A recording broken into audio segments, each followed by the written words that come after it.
Good evening, everyone. Welcome to our program tonight. And we are back in session.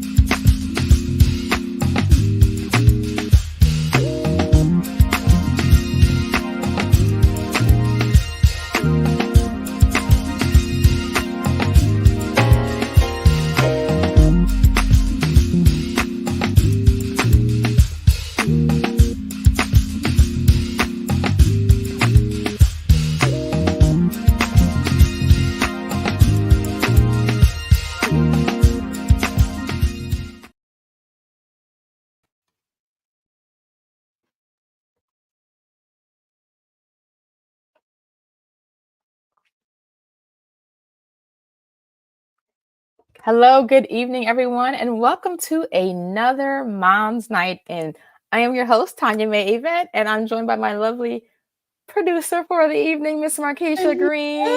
Hello. Soror, how you doing? I got my red on. I was at a presentation earlier this evening with some AKAs, and I had to wear. It was lovely. So cream. Yeah, I had to. Yes, I had to make sure I represented, but I want to thank the name of the chapter. I wrote it down somewhere. I misplaced it, but I think it was State of Pi Omega. I want to say chapter of Alpha Kappa Alpha Sorority Incorporated. I want to thank them for inviting me to their show tonight. So, hello, who do we have on? We got Sheila Georgia. Sheila's from Georgia. We see PA. Ann is here from PA. Hello, welcome. Who else is here? Please join us. Let us know where you're dialing in from, where you're calling from, where you're zooming from, streaming from. All of that good stuff. My voice, homecoming was this weekend. Y'all black blue hens. Man, we had a grand old time. Running the Facebook timeline. I'm like, Lord have mercy. We had a great and I see Tia on now. She was one of my road dogs this weekend. Hey Tia, thanks for joining. Benita Bell, one of our Faithful Moms alum, is on as well. Yes, and we had a good time. So I'm gonna be sipping a lot of water tonight because my voice is still struggling a bit. I'm trying to get it back up, but we are just thankful as we are ending up the end of October. November is Friday. So it's the end of October. Isn't that crazy? It is. Christmas will be here before we know it. I see Nicole, yes, from Woodbury, and Tia's from Delaware. So we're representing, we're checking off all the states tonight. So welcome again. Let us know who's on with us, where you're joining from. We have been talking about surviving abuse.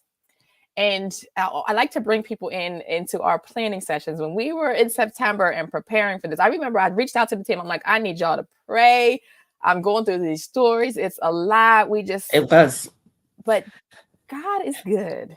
All Every single guest, their stories have been so amazing. The people that have joined us have connected. I've been getting texts after each show, people saying, this happened to me. Like even guests that are getting the blog, things that we would never share this with each other in regular conversation. But I love that these difficult topics allow us to come and share. Yes, this happened to me. I experienced that you're not alone. Yes, and even alone. With my situation last week, being able to share that. Yeah, when we thought about this show, I didn't think I was part of that category, but even realizing that, I what happened to me, I suffered it too as well. And it's just, I'm thankful to God for just the freedom that is being able to just flow through so many people as a result of this show, which we had so much apprehension about doing, but God has been faithful. We had to do it. And my thing is, and I said it last week, I'm just in awe of the strength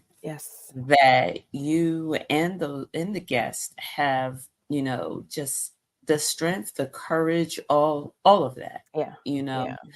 And, to learn that, abuse though comes in many forms. I have to say that I learned that from Deneen, right? Yeah.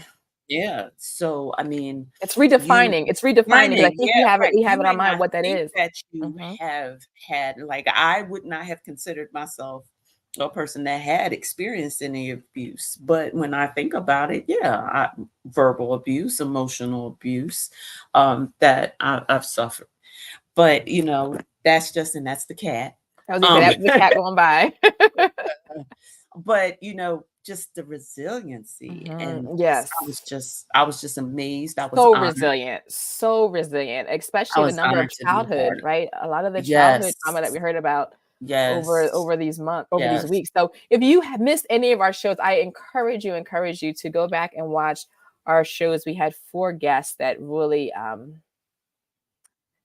They were they were amazing. deep. Yeah, they were deep. They were amazing. They were powerful. But just even their lessons, the lessons that came from them sharing their stories, I was Mhm. blessed. And I love that I get to do this because I'm blessed. Every single guest that we have, I take something from each Mhm. of them. Like I've never Agree. not been on this show and not taken something away, regardless if I connected or related to that story or not. The Mhm. lessons they learned and what they brought from it, I've always been able to take something back with me. So it's a pleasure, Absolutely. it's an honor. So Absolutely.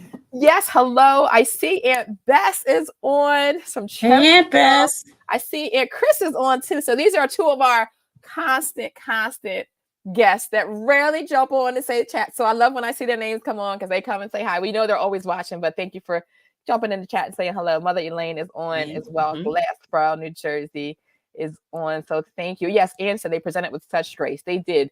And again, you would never know Yes. what these women went through, Oh my even through gosh. the night, and how they were able to talk with such strength, Yes. reliving and recounting what they went through Right. with such strength. So, Recounting the trauma, recounting mhm, the betrayal from the mhm, adults that should have, for some of the protected, guests, the yeah, adults that should have protected them. yeah, yeah, Denise's was a little different since she was a domestic violence mhm, survivor, but yeah, yeah, the other traumas that just, for me just broke my heart. mhm. I was like, wow, Yep, and wow. when we pick this month, as usual, we've done this so many times. We pick a topic, and then there's the month. It's like a Yes, recognition month or awareness month. So we had no idea when we picked this that this no was idea. also Domestic Violence Domestic Awareness violence. Month. So we have to Mhm. highlight that tonight. And so I want to just have a disclaimer. Topics tonight that will be discussed are a sensitive nature related to physical, sexual, mental, and or emotional abuse and trauma.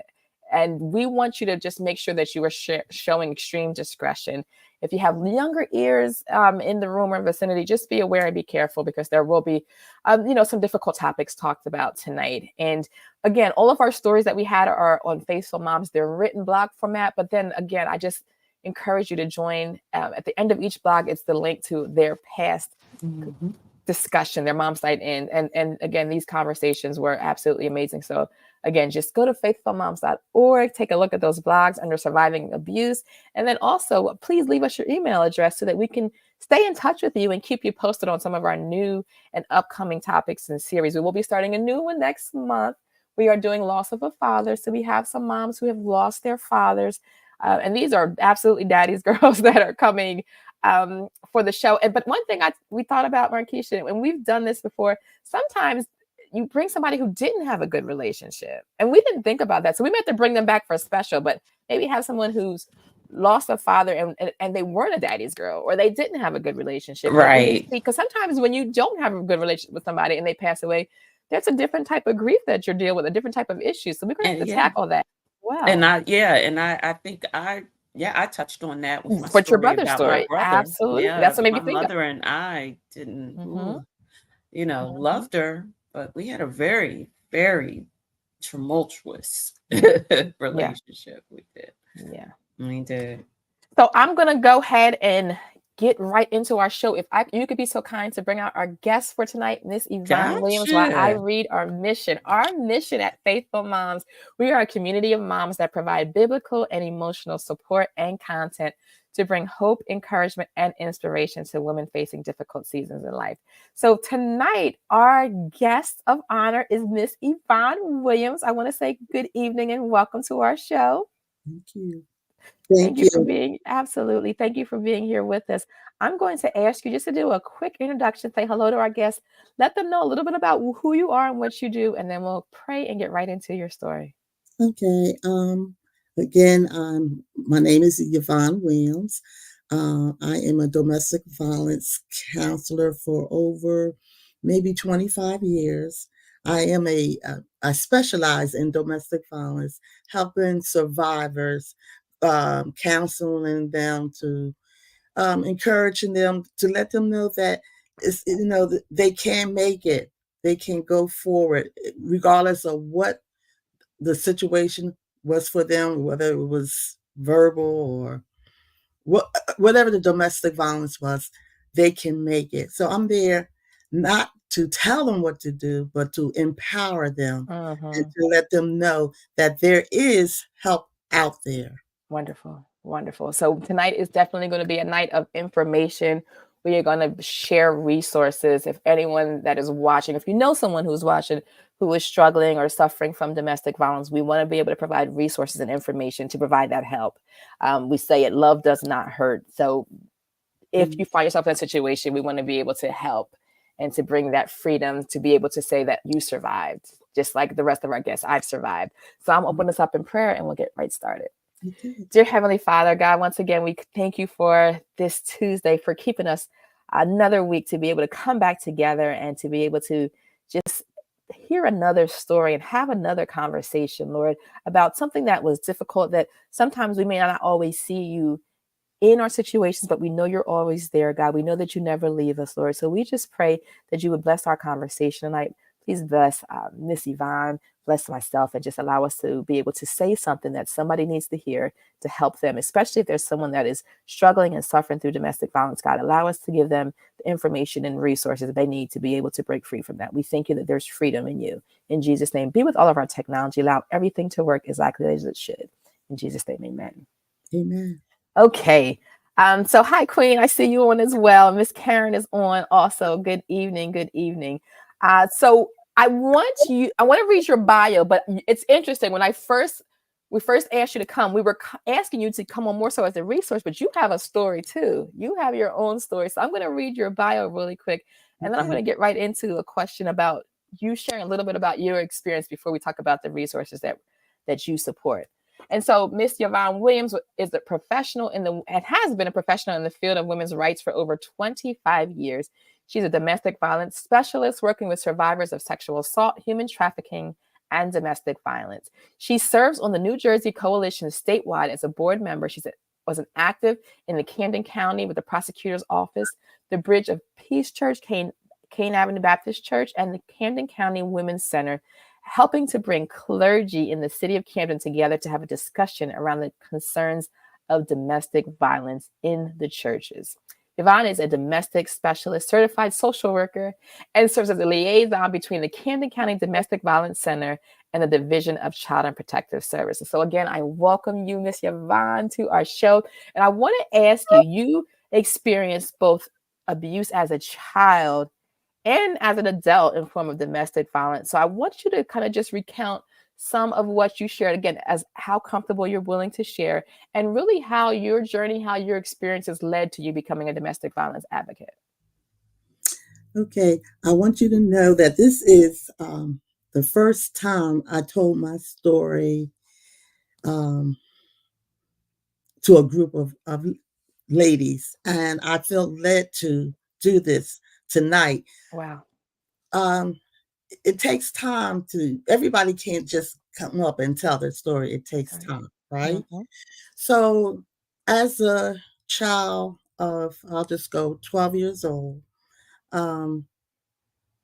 I visit my mother because my grandmother and my aunt, I stayed with them.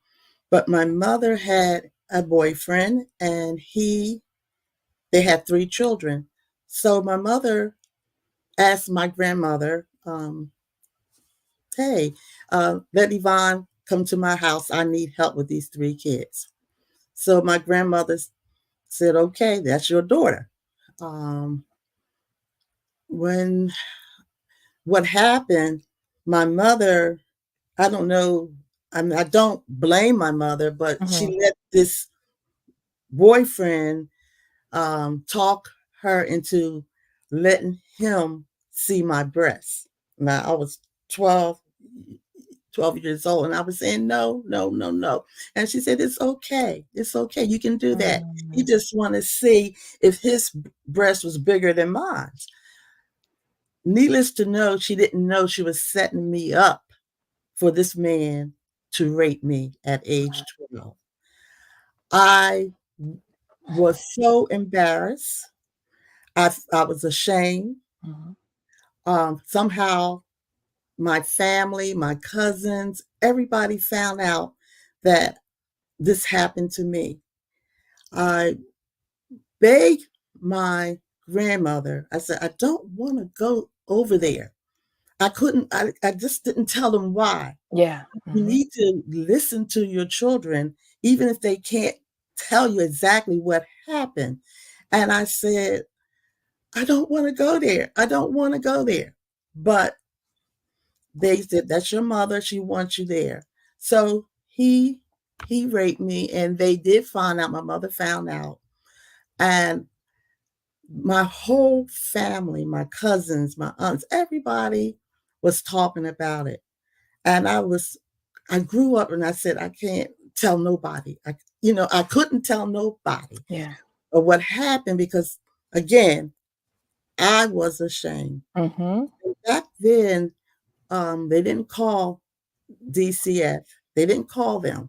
So, especially when it's family, right? Especially when it's family or somebody, they keep it in house. Keep it in the house. Finally, they allowed me to stay with my grandmother and my aunt. But the damage was there. My grandmother, they didn't talk about it to me. And I was like in my own little bubble, my own little world, feeling this shame. And having to deal with that as a 12-year-old child. As a 12-year-old. And especially when my cousins and them were talking about it, and they told me. And I just didn't say anything. Even so, when I was a young adult, because I haven't been in the church all my life. So as a young adult, I met a guy who was abusive, and I went through that. He strangled me, but thank God I'm still here because it only takes a few seconds and you could die from that strangulation. He hit me with a umbrella over my head, and I was looking for love, but I was looking for love in the wrong place. But that was before I met my husband and my children and so forth. But so now I'm doing this work, and I don't know how I got into this work. I know it was the Lord because I was in the field of accounting. I worked for the National Park Service. I had no idea about domestic violence. Wow. But one day I was looking through the paper, and I came to an ad that said, we're looking for volunteers for our domestic violence shelter. I said, oh, okay, let me volunteer. Still didn't think that, what happened to me was domestic violence. Didn't know anything about really domestic violence. And I applied for the position, and I worked my way up, and I started understanding what domestic violence, what it was, and for 25 years, I still in the field at the Camden County Domestic Violence Center. It was under another agency, but I am with Camden County Domestic Violence Center. I want to ask in the chat, because I'm going to ask you this question. I want to ask if you could put in the chat, what is your definition of domestic violence? I want to ask, what do you feel when we say domestic violence? What comes to mind? What do you think about? I want you to put it in the chat. And while they're doing that, you said something that I wanted to just touch upon in terms of listening to your child. And you're the fourth guest this week. I'm sorry, I keep saying it's this month, who has had this type of sexual abuse happen as a child. And the shame, we've seen that resonate, the shame that is being experienced, maybe telling and not believing. And we say that with time, a lot of us didn't get the support, and maybe no one knew how to support us. That's possibly true. And there could have been shame that's being felt in our family as well for what was allowed to happen. I don't know, the explanation as to why, but I think we've seen that where maybe sometimes parents and even adults may miss some cues, maybe even teachers may miss cues that children are trying to tell them something and not able to, again, because of the shame, or not able to find the words. I know that was something that was brought up too, not able to find the words. But sometimes think about it. If your child doesn't want to hug a relative or a friend or kiss or sit on their lap and things like that, I think we need to be aware of that. Sometimes old school, we're like, just go kiss your uncle or kiss your cousin, whatever. But there may be a reason why they're not doing that. There may be an underlying reason. They may not feel comfortable. Something may have happened. I've had, relatives that I'm uncomfortable hugging because I feel like they're hugging me too close, or you know what I mean? So I feel like children know that as well. There are situations that you can listen to and watch maybe nonverbal cues and behaviors to be able to pick up maybe what a child is going through as well. Absolutely. And I could not tell my grandmother. She was older person and I didn't want to worry her. I couldn't tell her. All I could say, I don't want to go back to my mother's house. I don't want to. And, I was forced to go back. And it took God to help me to forgive. I'm going to say this. My mother had 3 kids by her boyfriend. And it took me years to realize it was not their fault. Wow. I didn't want to be around them. And they tried, but I didn't want to be around them because all I could see what their father did to me. And I did not want to be around them. But I can stand here today and say, I can forgive him. I can be around my sisters and brothers. I couldn't do that before. Yeah. But I can now because I realize it was not their fault. We have not discussed anything about their father. They love their father, but I didn't want to be around them. But now I'm able to have a conversation with them and it's okay. Yeah.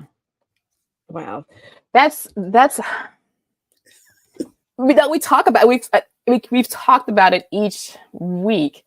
You don't know how the abuse that you experience, and in this case, again, as a child, but even as an adult, you don't know how that manifests in your behavior. You don't understand how it manifests in how you relate to certain people, whether it's family members, friends, even members of the opposite sex. There's a lot of things that a certain way you might say that's just how I am, or the way that you behave or act, but it may be a result of what you've experienced, and that's how the trauma is manifesting itself in certain ways that you don't even understand why that you do certain things that you do.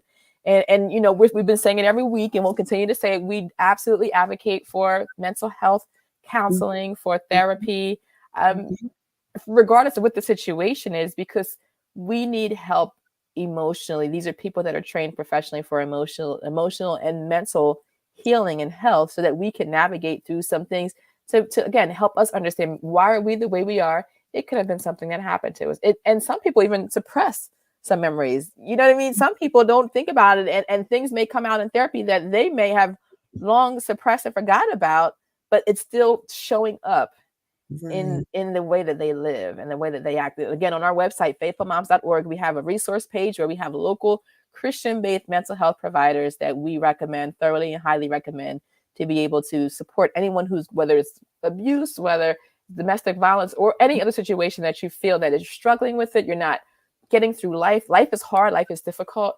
And you want to understand why and be able to understand how you can better navigate through life. We absolutely recommend those mental health professionals. Absolutely. So go ahead. No, I was 12 and now I'm just telling my story and I'm 70. Okay. Wow. I couldn't do it before. I could not. So thank God. And when I'm counseling or talking to a client, they say, well, you don't know. You haven't been through it. And I can say, yes, I have. I do understand. But I don't really want to focus on me. I want to focus on their experience. Absolutely. But if that comes up, I can say, I've been there. Yeah. And side note, you look amazing for 70. So I want to have a couple of just questions, putting on that professional hat, and I want to answer a couple of questions. So first, I just presented, could you just share with us what is the definition of domestic violence? Exactly what is that? It's a pattern of abusive behavior used by one partner towards another to maintain control, and it's an uneven balance of power within an intimate relationship. These behaviors often alternate between violence, which creates fear and intimidation in the victim, and caring behaviors which reinforce the relationship.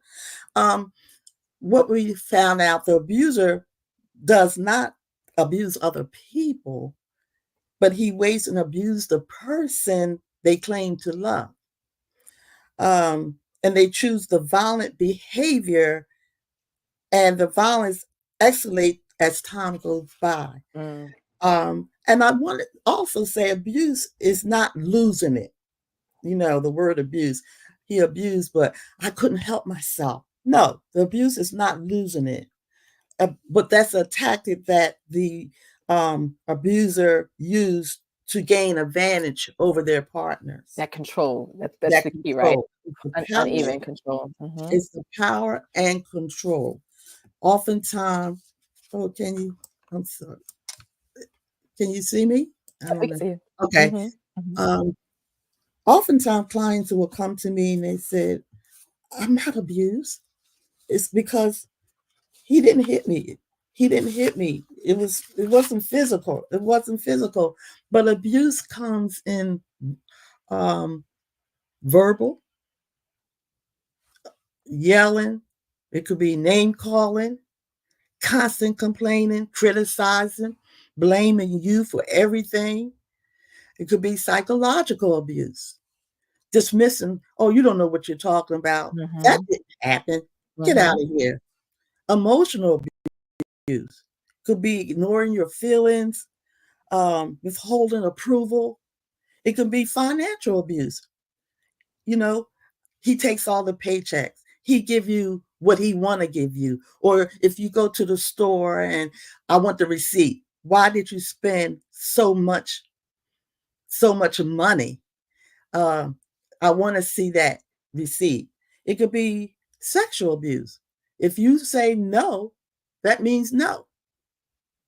So abuse is not just physical. Just we think about that physical, but that's something that I think I'm learning now, even from this night, is resonating. Is that control is trying to maintain control and use imbalance of power, whether it's controlling my emotions, controlling my finances, controlling, physical. I think someone mentioned earlier this month that, her husband would hit the car. He's saying that he wants to hit you, but he's hitting the car, hitting the wall. Those are all kind of things that kind of put you in fear and kind of will change your behavior because your fear for that. Okay, he's hitting the wheel now, but he may hit me next.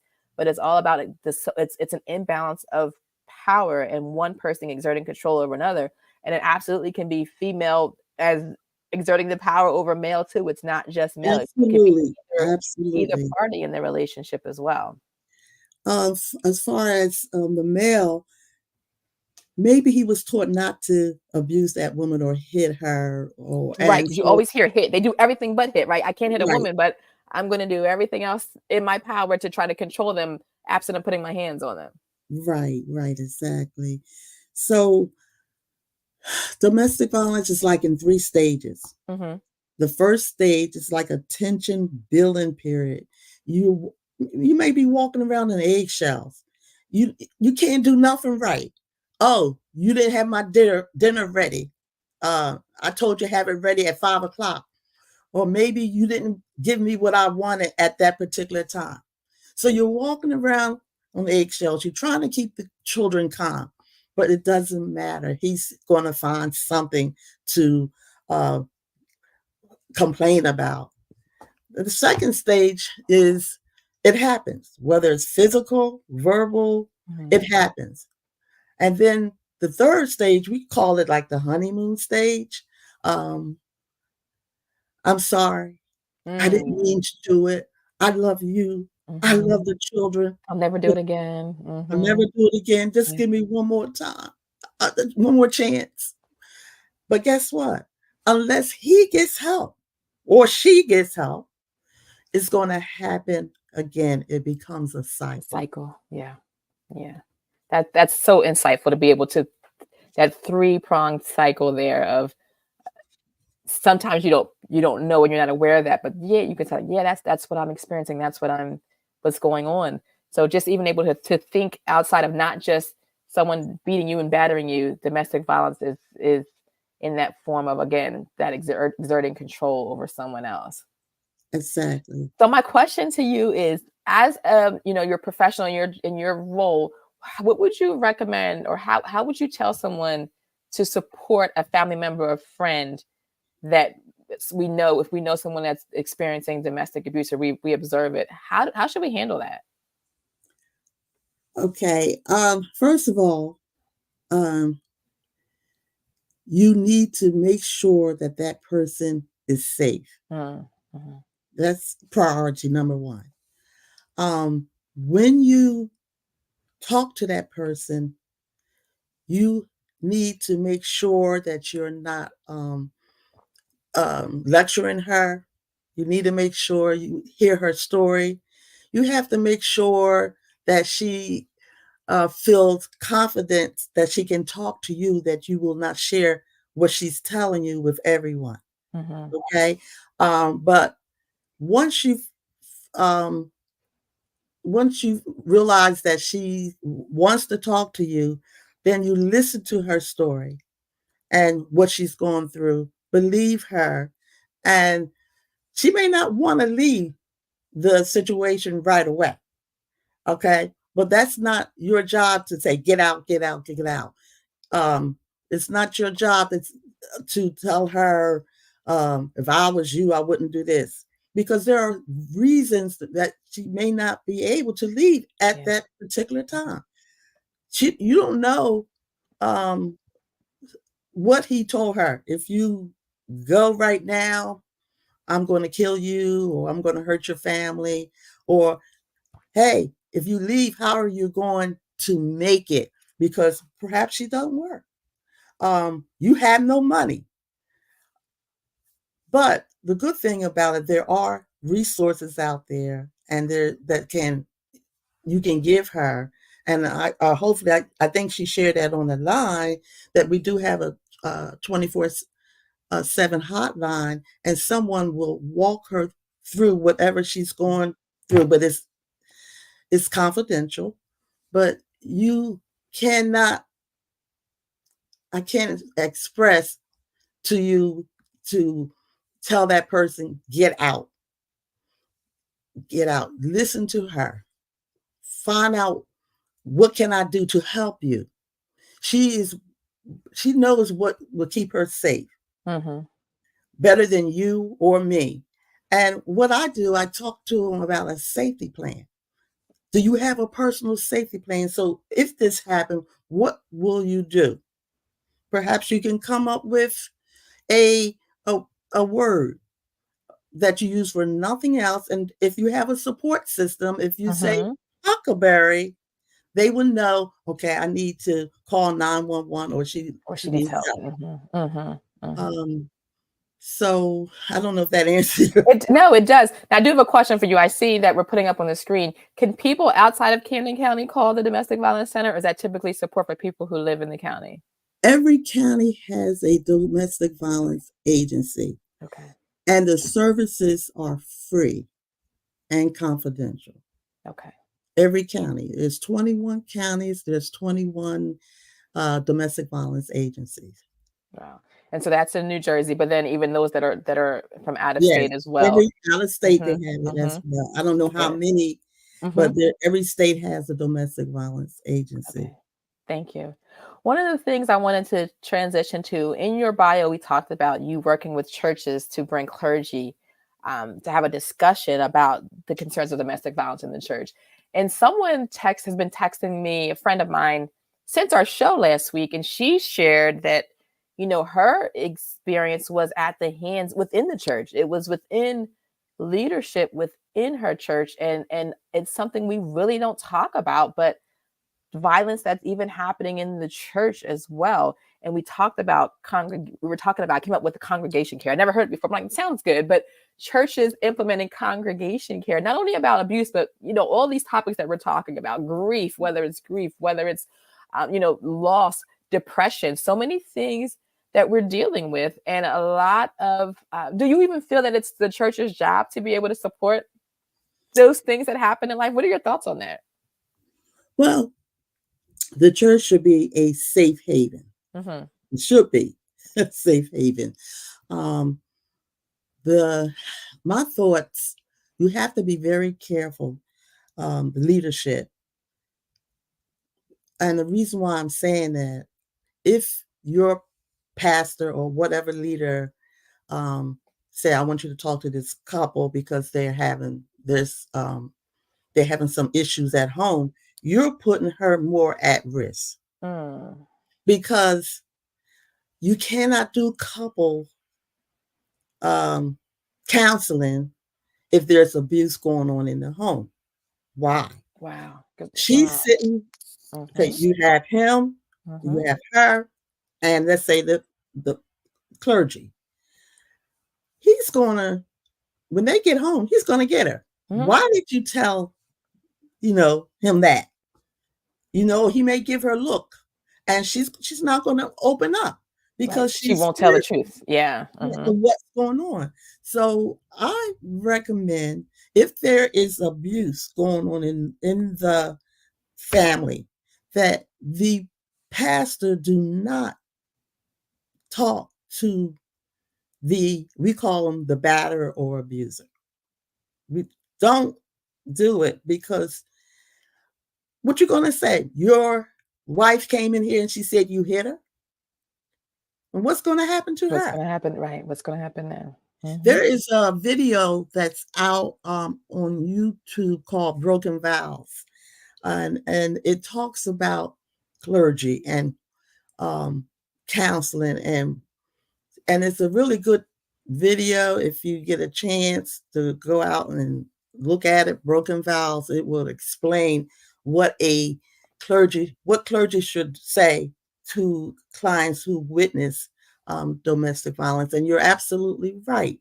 It could be the deacon that's abusing his wife. It could be a preacher that is abusing his wife. And again, it could be the missionary who is abusing her husband. But you cannot have counseling couple counseling when there is abuse going on in the church. You can have workshops, you can have workshops, and he can stand and say, violence, I don't tolerate it, whatever. But please do not try to have counseling when there is abuse in the family. If you have to, again, use resources to send her to, that's fine. That's interesting. Maybe not even sending them to someone that they both know as well, right? Because again, you may not be honest. They may get a look or be uncomfortable because it's someone who knows both of you, and really, right, it's not going to be beneficial. And that's, I think, sort of setting that sort of space there. Right. So with that, and kind of sticking on this topic, so what kind of services? So if someone here is watching, they are in the leadership of their church, or they want to know how they can improve supporting domestic violence, if it is Domestic Violence Awareness Month, what kind of services or ministries can be implemented to be able to support people that are experiencing domestic violence? Like I said, they could, if it's okay with the pastor, they can start a group for women to get together, and that can be one of the topics. They don't have similar to what you're doing now. It could be one of the topics. You'll be surprised. In our jurisdictions, I've had numerous people come to me to talk about what's going on in their families. Even some parents that was concerned about their children. Okay, so if that's something that the church can have a counselor or someone that they know can talk to that person, that will help too. So yeah, I like that. I mean, yeah, just even connecting with, like you said, a counselor, mental health, just services, having a organization that provides that resources. Somebody can call the church and say, I'm experiencing that, whatever I'm experiencing, and they have a wealth of resources that they can also offer as well. And I think that that's definitely taking care. We call it congregation care, taking care of the body of Christ, taking care of the congregation. I love that. And I don't know, maybe Faithful Moms will connect with churches and kind of just even promote that. I've been thinking about that a lot this week in terms of how can we, once I read your bio, like how can we definitely partner and encourage churches, because that's really, you know, the purpose of the church is the church is really the body of believers there. But how can they really minister to the people that are coming through those doors? I mean, they put a lot of money into stages and lights and beauty and things like that, but how can we really get serious about caring for broken, wounded people who are walking through the doors of the church? What resources do we have in the church that can? And I have to say that some of our churches are doing just that. They're having workshops, they're bringing people in, and we have had that discussion. And I have had a chance to talk at a couple of the workshops. So getting that information out, letting people know that there is help out there, that there is resources, that people care. That's what they need to know. And they need to know that it's safe for them to share. Wow, that's excellent. I took a note when we were initially talking, when I read your story. You mentioned warning signs about children in distress. I wanted to talk to you about that. We talked about children a little bit earlier, but even in terms of violence and children that may be experiencing, if we have relatives, teachers, things like that may not be their own children, but what are some warning signs, or what are things that people can look for in children that may give a sign that something's not right at home? Okay, oftentimes when I talk to a client, they'll say, well, my kids don't know anything about what's going on because I'm very careful. They're not in the room. Guess what? They could be on their gadgets, whatever it is, and they are listening, okay? They hearing through the walls, okay? They know what's going on. And children who hear, they love both of their parents. So if they hearing them yelling or fighting or pushing each other, they feel scared and ashamed because what is going on with my family here, with my with my parents? And they grow up learning that it's okay sometimes to hurt each other. Boys who witness domestic violence or in a home where there's domestic violence are more likely to do it to their partners when they grow when they have a partner when they grow up. Girls will stay in the relationship because they said, well, that's my mom did. My mom did, so it must be okay. But there are warning signs that your child could be in distress from age 0 while you're carrying your baby. Ages 2, they demand a lot of attention. They might be easily startled. They cry or scream excessively. Ages 3 to 5, I'll look for my glasses.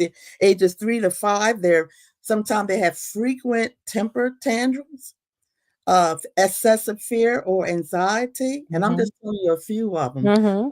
Eating problems. Ages 6 to 11, problems getting along with other children. Again, they might demand a lot of attention. They may be withdrawn or are depressed. And children 12 and up, they want to attempt to protect mother from harm. Sometimes they run away. Sometimes there's depression. Sometimes they fight with their sisters and brothers, have difficulty in school. There may be teen pregnancy. So because there is teen dating, there is violence with the teenagers as well. It's important to realize that domestic violence does affect children, but it can be prevented. Abuse start with the family. Abuse start with the family, and I mean by being a nurturing parent, learning healthy ways to deal with stress. Yeah, and emotions, right? Emotional regulation too. Helping children to feel loved and secure. Seeking help from family, friends, and community resources when needed. Sometimes children might need to see a counselor as well. And parents can strengthen their skills. Good parenting skills involves using positive discipline. I did read something that where if they is carrying their baby. I was going to answer that. I'm very curious about that. Like what a baby in utero experiences when mom is experiencing domestic violence. Yeah, I did take some notes on that, but right now I'm not finding it. But perhaps sometimes I was reading something where the mother can maybe have vaginal bleeding, or the baby may not have a good heartbeat. Like distress, being distressed. Right. And also you have to remember when you have a child, an infant, most of the time we're carrying that baby on our hips. So you got to be careful with that.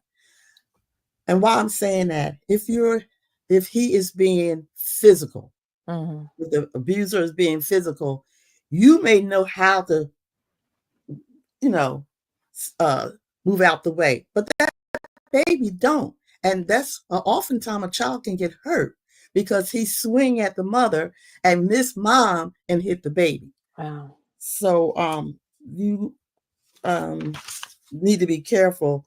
Okay, some of the warning signs can indicate a baby is experiencing distress while in the womb, includes a noticeable decrease in fetal movement, change in the baby's heart rate, vaginal bleeding, and cramping, significant changes in the mother's weight gain.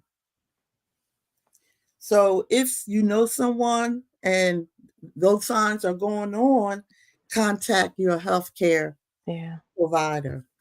Yeah, our show last month was about NICU stays and premature birth, and it sounds like domestic violence, that could be a result of domestic violence, is that premature birth, right, due to a baby being in distress and probably experiencing being inside mom, experiencing some of those and however she's experiencing, impacting and affecting the baby that she's carrying. So that's great information. And again, just we bring this to and ask you just to share. Again, if you know someone who's expecting and is not in a healthy relationship, you've seen, again, you may not have witnessed hitting, but if you were witnessing the yelling and the threatening and all those other kind of things, all of those things can still impact mom and baby and just impact their mental and emotional well-being as well. That's all considered domestic violence. And as we close out this month, we just want to make sure that everyone is aware, everyone is educated and on alert, really, too, on alert and aware of people, if there are people that are in our families, in our circles that may be experiencing this, that we can step in and be able to provide support. Right. Yeah. So I'm looking here, we are almost out of time. So I want to just kind of wrap up here with us. But I do want to ask, in terms of I think going back to your original story, I want to maybe ask one final question about even families seeing and experiencing abuse inside families. What can we do as families, especially as Black families, to better respond to abuse happening in our homes? What can we do to protect our family, to address this, even redress and respond to it better? What are some things you can think of, especially given your experience as well? What can we do and what can we share to help someone maybe who doesn't know what to do? Well, there may be signs to look for that may suggest someone and is in an abusive situation, like unexplained injuries. If someone is stalking or monitoring and following her or him, repeated phone calls or disruptive visits to the workplace, or unexplained changes in performance. Another thing that is technology. Is technology abuse is up there now. Abusers are putting trackers. Oh wow! On her phone, tracking their movement. Yeah, in the car, and so if the person comes to work or come to church and you see, like I said, injuries, or she's nervous, you may be able to say, what can I do to help? If she feels comfortable in talking to you, you may come across a person who may not is in denial. She's in denial. And what we found out, a client or a victim will stay in an abusive relationship 7 times before she decides that I can't take this. I got to go for safety. One thing I tell my clients, if you're going to leave a relationship, do not let him know. If he finds out that you're leaving, that is the most dangerous time that a client can get killed, because he will not be able to be there to abuse you any longer. And so and I'm gonna tell you this, I have gone to someone's apartment where she was trying to leave, and he found out about it, and he killed her.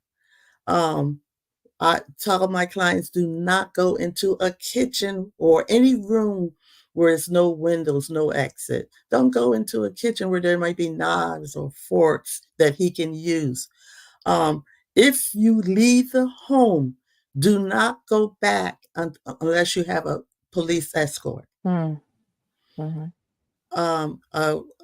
client, I'm not saying I can't say the names of confidentiality, but she left her abuser and she decided to go in the house. She had her mother and father in the car with her 2 sons. She left. She went in the house, and her mother and father were sitting in the car waiting for her to come out. She didn't see his truck, but 30 minutes later, he came out and said, "Call the police. I killed your daughter." So you have to be really mindful of when you leave an abuser. Yeah. I think I remember hearing about that story in the news as well. That was heartbreaking. It was heartbreaking. Miss Yvonne, I want to say thank you. You have provided a wealth of information for us tonight. So we just want to say thank you. Markeisha, if you don't mind just putting up some of those phone numbers and websites just for, I think we have some national and some Camden County ones. And a special shout out to Miss Karen Barnett, who was just providing some facts all throughout the night about domestic violence. We thank you so much. We always love when you come and join us and provide some information for our guests to be able to utilize as well. So again, thank you again for joining us for Faith-Filled Moms, especially those that have been with us all month and supported our guests. I know it's been a like I said, a difficult conversation to get through, a difficult topic to get through. But thank you all for all your support, those that have supported us and our guests throughout this month and this topic. Miss Yvonne, thank you so much again for joining us. We just want to let our guests know we will not be live next week. Next Tuesday is election day. We hope you are going out voting, but we will not be live. We know that people are going to be, just wanting to get information about the results and election results. So we are not going to be on, but we will have a rebroadcast from our NICU series. We're going to bring back Miss Glenée Hill's show for a rebroadcast. So that will be available for you. So in case you need something to do next Tuesday, 8:00 p.m., we will be online, but we just won't be live. We will return on November 12th with our new series about loss of a father. So please, over the next 2 weeks, feel free to join our website and be able to look at all of our series and all of our blogs. Any topics, we have numerous topics on our website. Any ones that may resonate with you, or if you know someone in your life that may be going through, we just invite you to share our website, share our stories. We have so many different stories from our guests over the last 4 years that have joined us and be able to be a support for you. And again, we do have our new resource page that has mental health providers that if you were at our retreat this summer, some of our mental health providers that joined us that are able to assist there. So please go ahead and just visit our page for all the resources that we have, faithfilledmoms.org. And as a last plug, we are looking for guests for next year's topics. So our topics are going to be loss of a job.